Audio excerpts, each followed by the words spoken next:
This is a download from the BBC. It's the latest edition of From Our Own Correspondent, broadcast on Radio 4, and it's introduced by Kate Adie.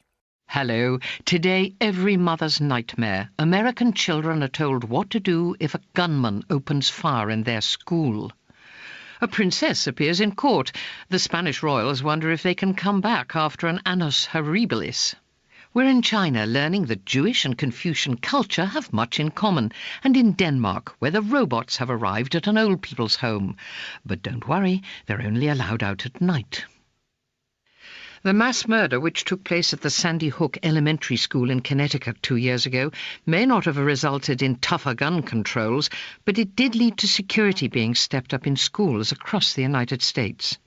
Millions of dollars have been spent on metal detectors, surveillance cameras, fences and gates. Thousands of teachers and resource officers have received special training in protecting schools from violence and intruders. But still, the shootings happen. Last year, there were more than 25 separate incidents in which students were left dead or injured.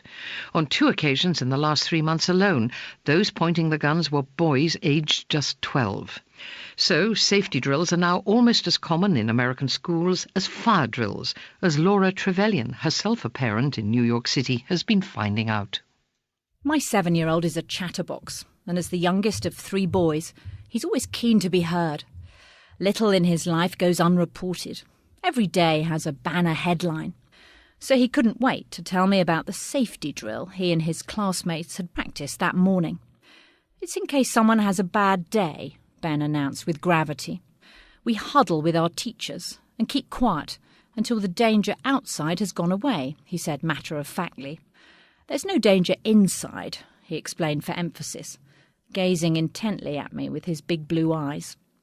I smiled encouragingly, while wincing inwardly, and rapidly changed the subject.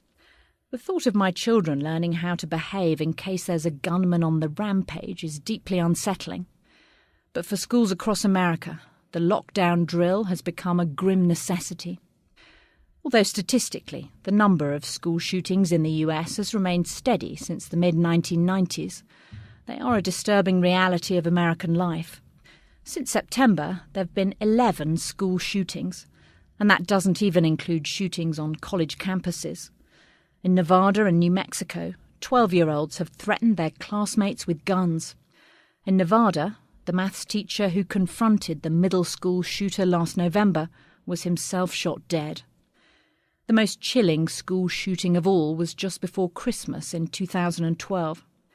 20 first-grade students at the Sandy Hook Elementary School in Newtown, Connecticut, aged just 6 and 7, were killed by Adam Lanza, who shot his mother and 6 adults at the school before taking his own life.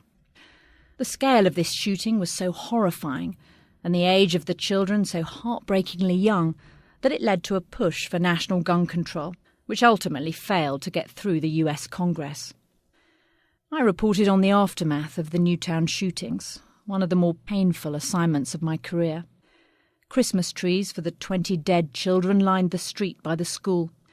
Ornaments decorated by friends and family described 6 and 7-year-olds who loved football, horses and Santa Claus. The temporary morgue parked near the scene of the shootings was a particularly upsetting sight. The thought of the dead children inside, the same age as my youngest, was hard to contemplate. It was impossible not to wonder how I would cope if it was my child inside that morgue. Since Newtown, many schools have adopted safety plans. Metal detectors, surveillance cameras and fences have become a fact of life. All 3 of my children now practice safety drills, and the school is careful to let parents know in advance in case the topic comes up at home. One parent, echoing my own feelings, told me that it breaks her heart to have her boisterous, talkative 5-year-old learning to hide from what could be a gunman. Another mother questioned the need for this kind of drill, regarding it as an overreaction to an event that's still very rare. We all wonder what impact this has on our children, and if it makes them fearful. But most parents see the drills as a necessary feature of school which could save lives. Meanwhile, efforts to bring about national gun control have stalled. At the State of the Union address in January, President Obama mentioned gun control in passing. Last year it was the emotional centrepiece of his address. I try to downplay the topic with my children. 2 of the boys haven't even mentioned the drills they've done at school. It's little Ben who's reflected the most on the subject. I tell myself that even though there are almost as many guns in the US as there are people, in New York, gun control is strict and the police are close by. It would be difficult for a gunman to get into a New York school unseen, I rationalise. "Do you think anyone will ever have a bad day near me?" asked Ben recently, looking up from his elaborate drawing of dragons. "No," I said firmly, crossing my fingers and speaking in my most confident and reassuring manner. "You don't need to worry about that. It will never happen." Apparently satisfied with that answer, he returned to his drawing, while I turned away, my eyes brimming with tears. And that was Laura Trevelyan. The youngest daughter of Spain's King Juan Carlos is being questioned today in court on the island of Mallorca. Princess Christina is being investigated as part of a multi-million-euro corruption scandal surrounding her husband. The princess's lawyer insists she's innocent, but a slow-moving Spanish legal system means the case has rumbled on for 3 years, with every twist, turn, allegation and denial appearing in the press. Spain's royal household admits it's all been highly damaging for the reputation and credibility of the royal family. There have even been questions about the future of the king. A recent poll suggested some 60% of Spaniards believe he should abdicate. Tom Burridge has been to 2 palaces in Madrid this week in search of background to what's been a difficult time for the Spanish royals. Past Alsatians, metal detectors and armed guards, we were whisked in an old blue minibus up a very long, windy drive.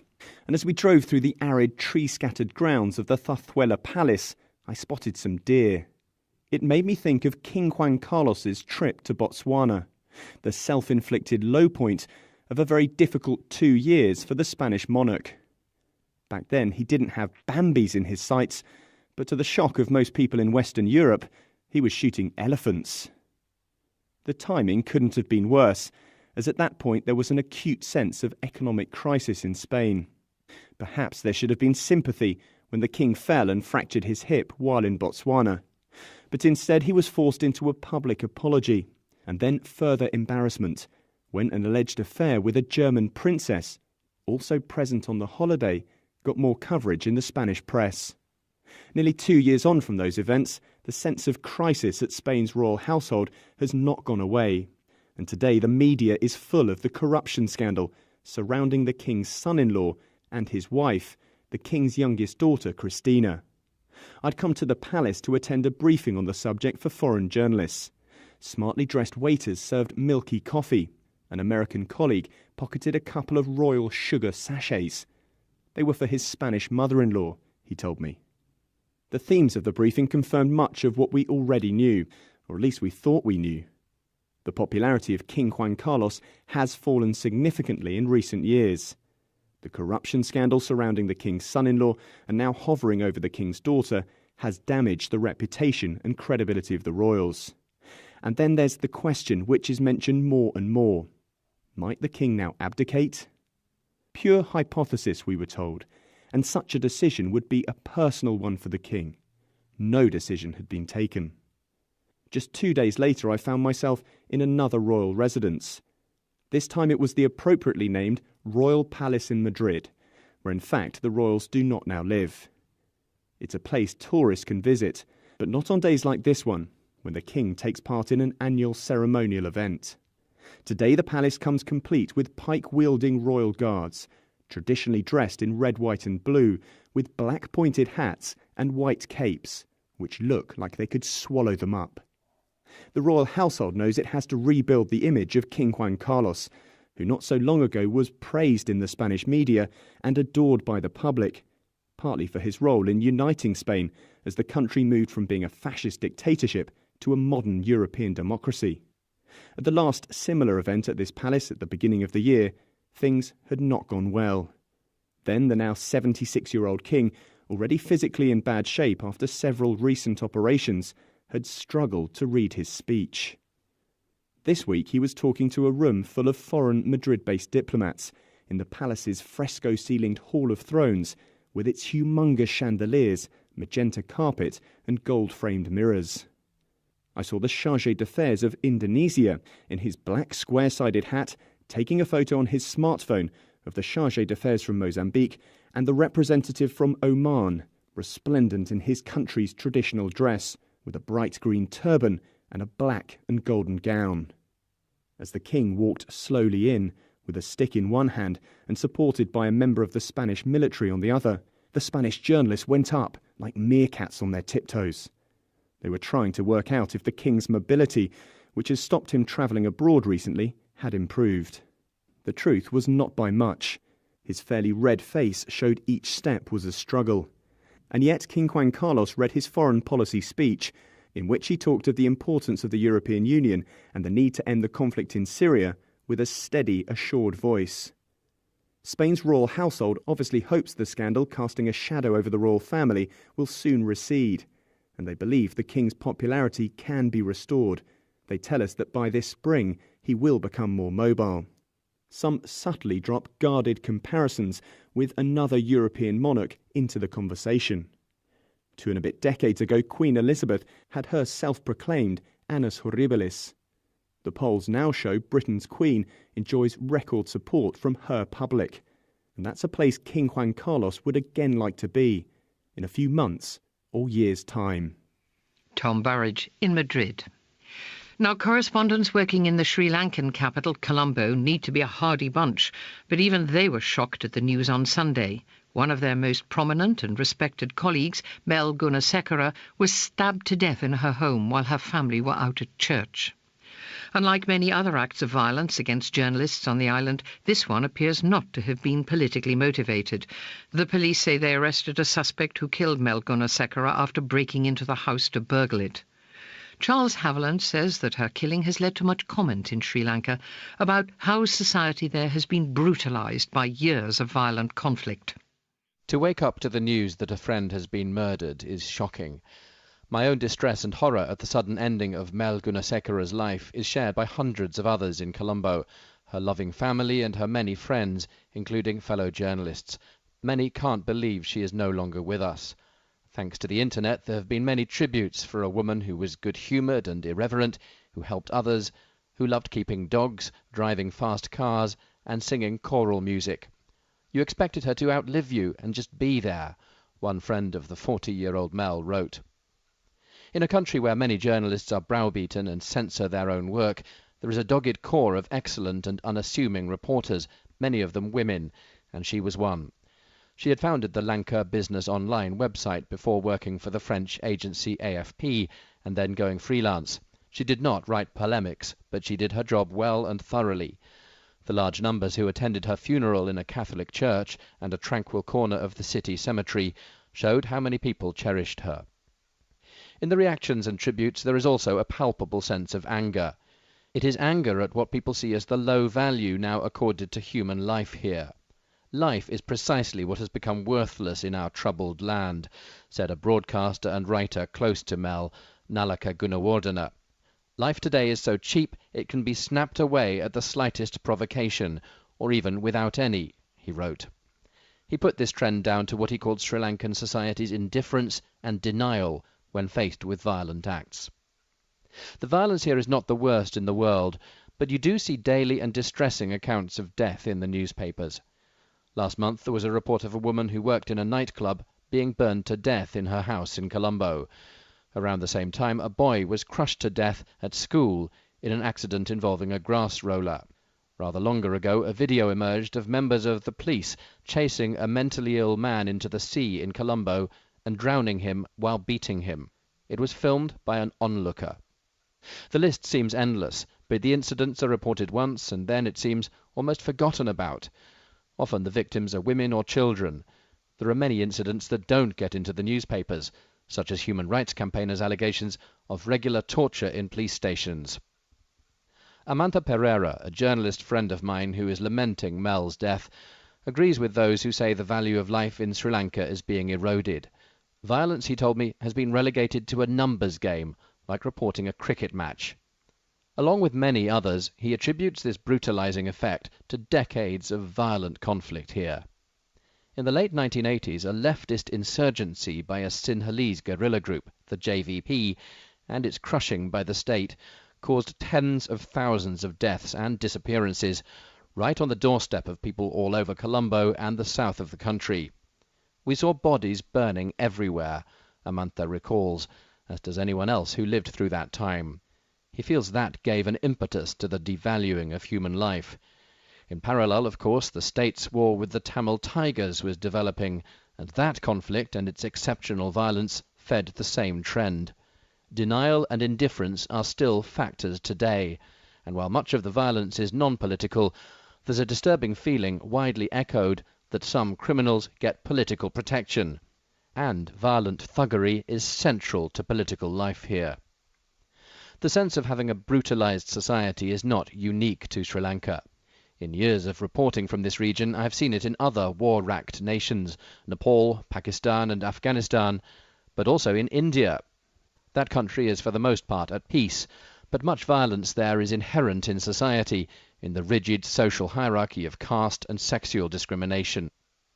The outpouring of reactions in Sri Lanka after the murder of our friend Mel Gunasekera includes a lot of sober reflection on how this country has become so brutalized. When this happens, it may take years to change that trend. Once people here lived with their doors and windows open, but increasing numbers are retreating into more heavily guarded homes, building barriers of fear around themselves. It's to be hoped that that trend can eventually be reversed, and that violence and death will retreat from their all too prominent position in life here. And that's Charles Haviland in Colombo. Now, when a nation is living through interesting times and fears a voice that danger might lie ahead, its people can tend to look to the past for guidance. China is going through such times now. Excitement about the phenomenal economic growth of the last decade and a half and the striking physical changes seen in the cities is giving way to concern about environmental degradation and the grotesque inequalities within society. So Chinese intellectuals are looking backwards. And Michael Goldfarb, who's been making a programme for Radio 3, it airs tomorrow evening, says some are finding guidance for the future in an unlikely source: Jewish history. Like most people on their first trip to China, I felt like an ocean swimmer trying to get back to shore against a particularly vicious riptide. Overwhelmed. It wasn't just the gigantism, the number of people, the epic infrastructure projects, the impenetrable air pollution. It's that the place in many ways looks familiar, but just off-kilter, as in a dream. All those Western brand names on advertising hoardings, but you can't read the ads because they're all in Chinese. I had this strange feeling of knowing but not having a clue most intensely when I visited Shandong University in Jinan. I was making a program called Faith Without God about the simultaneous origins of Buddhism and Confucianism. Shandong is close to Chufu, Confucius' hometown, and is a center of modern Confucian scholarship, and I had arranged some interviews. The university's religion department also houses the Center for Judaic Studies, China's one and only Department of Jewish Studies. Its existence is one of those off-kilter things. Sure, American and British universities have Jewish studies programs, but in China? I was surprised. But the man who runs the center, Professor Fu Yuda, told me I shouldn't be. Confucian and Jewish culture have much in common. The core of Confucianism and Judaism is ethical, he explained. They both stress the importance of the relationship between man and are based on the golden rule of doing unto others as you would have them do unto you. He continued, the fifth commandment enjoins Jews to honor their fathers and mothers. Confucianism also emphasizes filial piety, but in a way Jewish parents can only dream of. We were seated in Professor Fu's 17th floor corner office, the neatest academic environment I've ever visited. The leaning towers of books and papers that characterize most senior academics' habitats were completely absent. On his surgically sterile desk was a copy of Roget's Thesaurus. The Thesaurus is a useful tool for the professor's work as a translator. Among the Jewish classics he has translated are Maimonides' Guide for the Perplexed, as well as Benedict Spinoza's Hebrew Grammar. It was Spinoza who provided Fu the connection to Judaism because of, he said, the tolerance and generosity in his work. The professor himself grew up in a time notably lacking in both qualities. The son of farmers, he was born in a mud-walled agricultural commune in 1956, just as Mao's Great Leap Forward was getting underway. That disastrous attempt to collectivize Chinese agriculture led to famine and the deaths of anywhere between 20 and 45 million people. He graduated high school in the middle of the Cultural Revolution and spent 5 years working in a factory for 1 yuan a day. Nothing, before finally being allowed to attend university. Fu is an impressive man and had a remarkable grasp of Jewish history and religion, but there was one element of Jewishness he seemed not to get: the jokes. The Chinese are a very serious people, but they do laugh. There are stand-up comedy clubs in China and a comedy channel on TV. Anyway, I wonder if the Chinese can get the core of Jewish humor, its bitter irony. Heinrich Heine, 19th century poet and essayist, described it best. I try to tell my grief, and it all becomes comic. Fu doesn't think humor matters. Jokes are important for Jewish literature, he said, but as a culture, the core of Judaism is the law, as given by God to Moses on Mount Sinai. Well, I'm not so sure about that, I replied. The culture has been shaped by how Jews have responded to persecution over the 2,500 years since the law was first written down in the form we know it, which, come to think of it, was in the same century when Confucius was formulating his teachings. So the Jews and Chinese are linked by historical coincidence, in addition to filial piety and the Golden Rule. We carried on into the afternoon discussing our people's cultural affinities. Jews love Chinese food, I pointed out. Also Chinese medicine, Fu added. I know foreigners who say, I don't want to take Chinese medicine, but my Jewish friends, many of them accept Chinese medicine. This led me to tell him a story about an Israeli acupuncturist, a Jewish Buddhist, who had treated me in India the previous week. But I'll tell you that story another time. Michael Goldfarb in the Chinese city Jinan. Now, of all the Scandinavian states, Denmark was hardest hit by the financial crisis in 2007. Its citizens are saddled with the world's highest levels of private debt, yet they also pay the highest taxes in the world. The Prime Minister, Helle Thorning-Schmidt, is pushing through a series of controversial reforms aimed at gaining control of public spending and turning the country's economy around. There are new restrictions on state pensions, child benefit payments, student grants and welfare allowances. Public services are being streamlined. On the other side of the equation, corporation tax has been reduced from 25% to 23%. Yet Jake Wallace-Simons says that one of Mrs. Thorning-Schmidt's reforms sounds like something from a science fiction novel.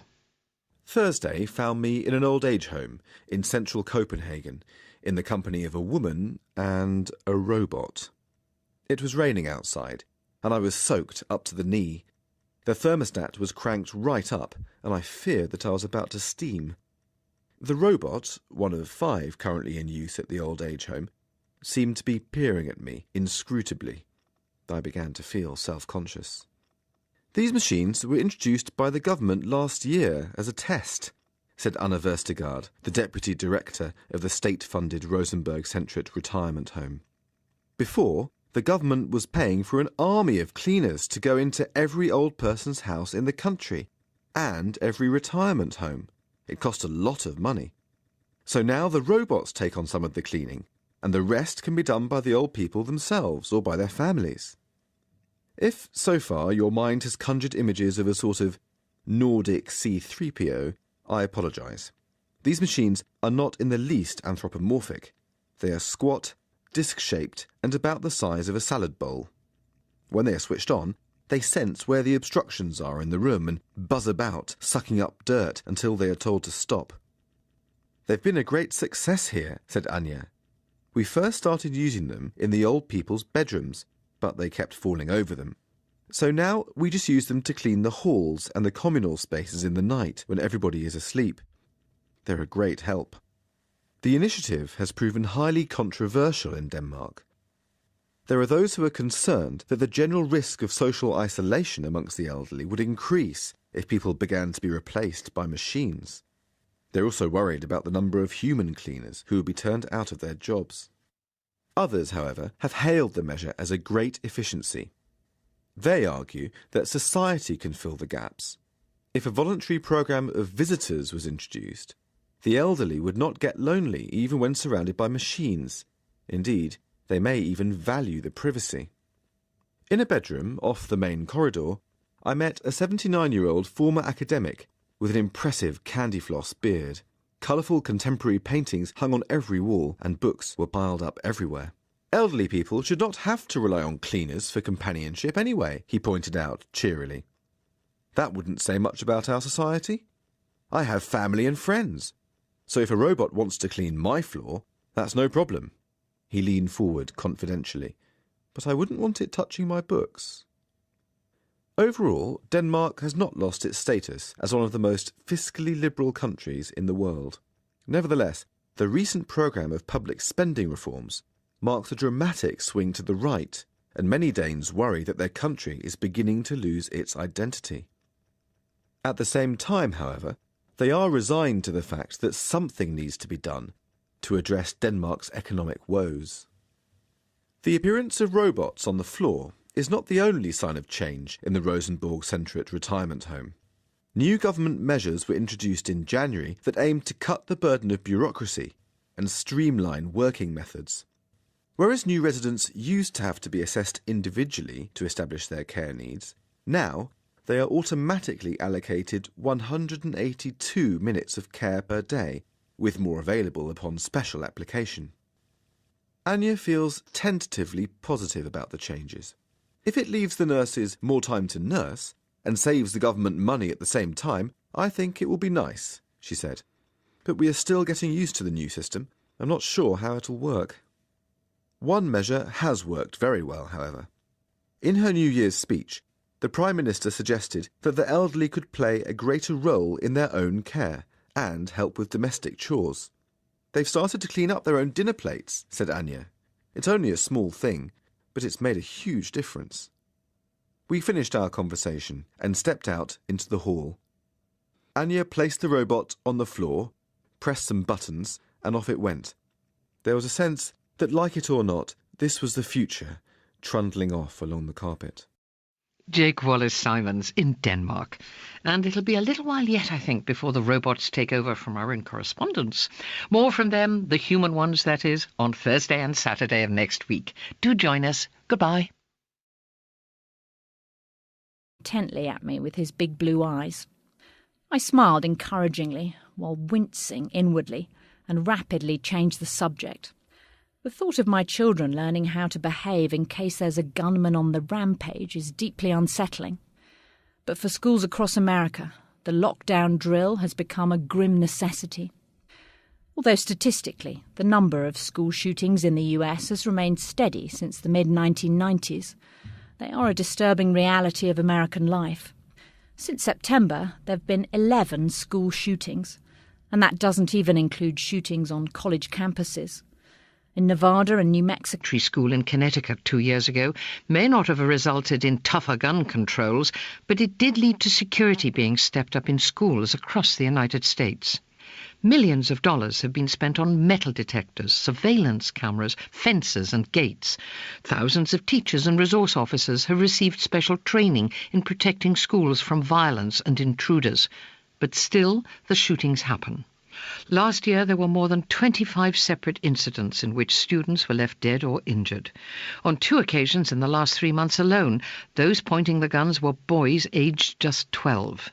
So, safety drills are now almost as common in American schools as fire drills, as Laura Trevelyan, herself a parent in New York City, has been finding out. My 7-year-old is a chatterbox, and as the youngest of 3 boys, he's always keen to be heard. Little in his life goes unreported. Every day has a banner headline. So he couldn't wait to tell me about the safety drill he and his classmates had practiced that morning. It's in case someone has a bad day, Ben announced with gravity.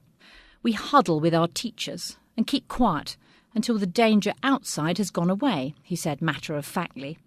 There's no danger inside, he explained for emphasis. Gazing Inco, 12-year-olds have threatened their classmates with guns. In Nevada, the maths teacher who confronted the middle school shooter last November was himself shot dead. The most chilling school shooting of all was just before Christmas in 2012. 20 first-grade students at the Sandy Hook Elementary School in Newtown, Connecticut, aged just 6 and 7, were killed by Adam Lanza, who shot his mother and 6 adults at the school before taking his own life. The scale of this shooting was so horrifying, and the age of the children so heartbreakingly young, that it led to a push for national gun control. This is a download from the BBC. It's the latest edition of From Our Own Correspondent, broadcast on Radio 4, and it's introduced by Kate Adie. Hello. Today, every mother's nightmare. American children are told what to do if a gunman opens fire in their school. A princess appears in court. The Spanish royals wonder if they can come back after an annus horribilis. We're in China learning that Jewish and Confucian culture have much in common, and in Denmark, where the robots have arrived at an old people's home. But don't worry, they're only allowed out at night. The mass murder which took place at the Sandy Hook Elementary